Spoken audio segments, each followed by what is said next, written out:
uses facial recognition as your password to get into your phone. Well, some airports scan your face when you go through customs to come into the U.S. But even if you don't travel abroad or plan on paying $1,000 for a phone, Laura explains your face might already be in a really big database. Your face tells a lot about you these days. It's just like your fingerprint, especially in the digital world. And Facebook now has the largest digital database for facial recognition in the world. I'm talking bigger than the FBI. 300 million photos are uploaded to the site every day. Just think, every time you post a picture to the social media site, it usually knows who's in the picture with you before you can even tag them. So what does that mean for your personal security? Well, we talked to a former CIA agent who says it could compromise your personal information. The problem is that when one organization owns all the information, they own your face and they own where you live, they own who your friends are, they have banking data, they have shopping data, they have behavioral characteristics and trends from you. Now, if someone hacks into that one organization, they get access to everything that organization has. So the best thing for you to do, just cut the facial recognition off, and it's super easy to do. Let me show you. Go up to that drop-down menu on your Facebook page. You'll see settings right here. Go to settings, it'll populate. Go over to timeline and tagging. You see here at the bottom where it says who sees tag suggestions when photos that look like you are uploaded. Just go to edit. See this drop down right here? Take it off of friends and click no. Dubai is doing away with security checkpoints next year and will instead use virtual fish to verify your identity. You heard that right. Starting in 2018, travelers at the Dubai International Airport will clear security by walking through a virtual aquarium lined with facial recognition cameras. When a traveler reaches the end of the tunnel, he or she will either be cleared with the message, "Have a nice trip," or a red sign will be displayed to alert security. Officials said that the aquarium projection is more than just an entertaining novelty. Virtual fish swimming around a simulated aquarium encourages people to look around, allowing the facial recognition cameras to capture better quality face scans. The project, which can be seen beginning in 2018 in Terminal 3, is being developed in partnership with Emirates Airline. From the store, to the bank, to the home. Okay, Google, what noise does a panda make? To the airport, biometrics authentication all around us. You are the password. We are talking your fingerprints, your eyes, your voice, those now being used to identify us in all manner of ways. It's incredibly common these days, especially on flagship devices. If you don't see a fingerprint reader on a phone, someone's going to get upset. And those fingerprint scanners have been around on phones for years. They're known to be secure. Even the FBI struggled to get into an iPhone belonging to the San Bernardino shooter. Samsung lets you pay for goods using your eyes as your PIN. And Apple's new iPhone 10 recognizes your face using technology it says even a lifelike model could not fool. The chances of breaking through? 1 in a million. Which sounds great for convenience. Being able to use our fingerprints to easily wake up the screen and to get into the phone rather than having to input anything, it's just something that a lot of people just adopt. But raises the inevitable security concerns. Notably, that is a lot of pretty personal information. So who has access to it? And what could they potentially do with it as well? It's not all in one place. It's distributed. Some of it's in your device. Some of it's kept in government databases. Some of it is partial. And it has to be put together in order to make a decision. That's the view of this expert. Welcome to the new normal. Essentially, biometrics really now filters through everything. Because it's not quite that black and white. Computer biometrics does a few extra things, and that is that it actually looks to make sure that you're alive, that the biometric signature, your fingerprint, is really you, and then also sometimes uses context, like, for example, where are you located in GPS. And so by putting that all together, they can get a good idea at high confidence that you are who you are. Meet Jacob, Mikhail, and Sinjini. Only one of them's getting into this computer. It's not just scanning the face, it wants to see the ears too. They've been working on this here at CSU Fullerton for a while now. It's still a little rough around the edges. What's the kind of success rate? We're at 97%. But they're hoping their 3D scan invention will take off. And here's why. Both combined provides more security. If I'm an attacker, I want to get a picture of your face. That's pretty easy with Facebook. Now I need to find a picture of your face and your trained ear. That's a little bit harder for me. That's another dimension I need to find. So the cameras are watching, the electronic ears are listening, whether we like it, whether we trust them or not. CBS is rolling out some new technology where an eye scan and a fingerprint will now get you through security. The New York-based company is called Clear, and its kiosks are being introduced at airports nationwide. But the technology isn't free. CBS News' Randy Page is live at LAX to explain. Hi, Randy. Hi, Pat. That really is the question, because this technology does work well. It'll get you through at least one of the lines here faster, but you have to be willing to pay the cost. You know the drill. First you show your ID and boarding pass to a TSA agent, then you go through the metal detectors. But what if you could get through that first step quickly? A company called Clear is offering the ability to do just that.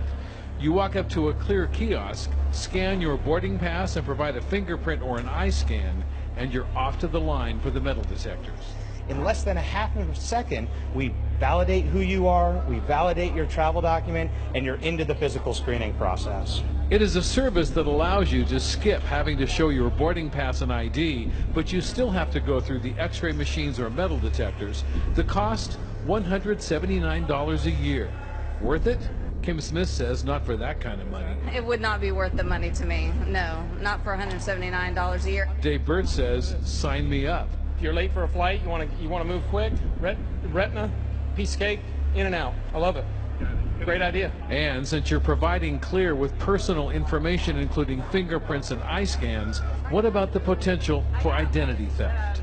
It's a fair question, and what I'd say to you is that the integrity of our data, the biometrics of our customers, ultimately is the integrity of our company. We take that very seriously. First questions, does facial recognition technology work as advertised? USA Today's Ed Baig saying, this is probably the #1 question on people's minds. It certainly was mine, and so far, Apple has passed the test with flying colors. Baig says Face ID worked even when he wore a hat, sunglasses, or both. Baig says the 10 leaves, in his words, a strong first impression. Now, over at The Verge, Neely Patel gave his take. He's a fan of that new display, writing, the iPhone 10 OLED is bright, sharp, vibrant, without verging into parody, and generally a constant pleasure to look at. As for Face ID, Patel says it mostly works great, though sometimes he says it was inconsistent in bright sunlight. However, he still says it's the best iPhone ever made. Remember, a big reason people upgrade their phones is because of better cameras. Mashable's Lance Ulnoff saying, not only are the lenses and image sensors better than ever, but the algorithms backing them are taking mobile photography to new heights. Today we have a report on the facial recognition boom in China. The technology is used for all sorts of things, like opening doors and even ensuring that everyone using a public bathroom gets the exact same amount of toilet paper. It's hailed as progress, but also poses ethical questions, particularly in a country with 170 million surveillance cameras, and that number is set to more than double in the next few years. Pierre-Philippe Berson sent us this report. The Temple of Heaven is one of Beijing's most popular tourist spots. Several meters away from it, there's a new attraction, public restrooms. To get toilet paper, tourists now have to stand facing this facial recognition dispenser. The rule is simple, no more than 3 sheets per person. The machine recognizes individuals trying to get more.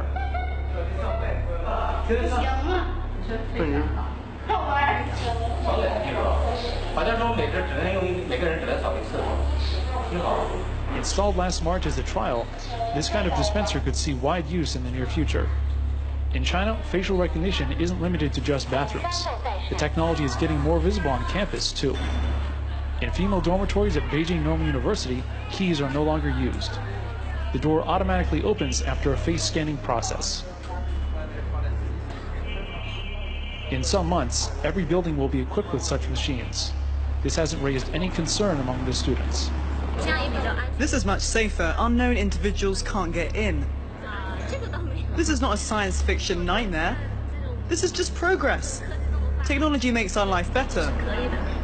Facial recognition is popping up everywhere in everyday life in China. The sector is booming, over 15% growth per year. Between now and 2020, sales could pass 6 billion euros. The company Face++ is a leader in the Chinese market. This startup is valued at $1 billion, partly because of its groundbreaking innovation in image scanning. On these screens, you can see that every person in the room is filmed real time. The grid you see here is analyzing my face. Our cameras can now recognize me, even from the side or when my head rotates 30 degrees to the left or right, or 15 degrees up or down. All employees at the company have given their face prints. Cameras film and record every move. The startup is specifically working on the security sector. The field is flourishing in China right now. There are over 170 million cameras all across the country. By 2020, there will be another 450 million of them. Now we can convert video surveillance footage into real-time information for the police. Here we can see the exact location where we found a runaway criminal. Other countries, especially the US, have similarly advanced technology, but China is the first one to really implement this. In an authoritarian country like China, no one publicly criticizes this mass surveillance. The protection of personal data is not really debated. However, one artist was inspired by the omnipresent army of cameras. Xu Bing is a filmmaker. He made this movie, called Dragonfly Eyes, with only surveillance camera footage. This is Dragonfly. There are no actors, only anonymous people who are not aware of being filmed. Some people look like each other. Xu Bing was able to form a protagonist and make a plot. Xu Bing downloaded all these materials online. In China, hundreds of websites live stream surveillance video. He has 7,000 hours in total. We've been working on this project for over a year. Actually, it took us nearly 2 years. And during all that time, we kept downloading and watching surveillance videos. We had about 20 computers in our workshop running 24 hours a day. There were 5 or 6 staff members, sometimes less, sometimes more, but always working full-time. As a result, the movie looks dark and worrying, and poses questions about mass surveillance. After watching all these videos, my assistants were more careful when they went out on the streets. This film has a few scary parts, and as we progressed in our work, I felt this anxiety creeping up inside me. The movie is a snapshot of today's China, but for the director, this could soon be a reality anywhere.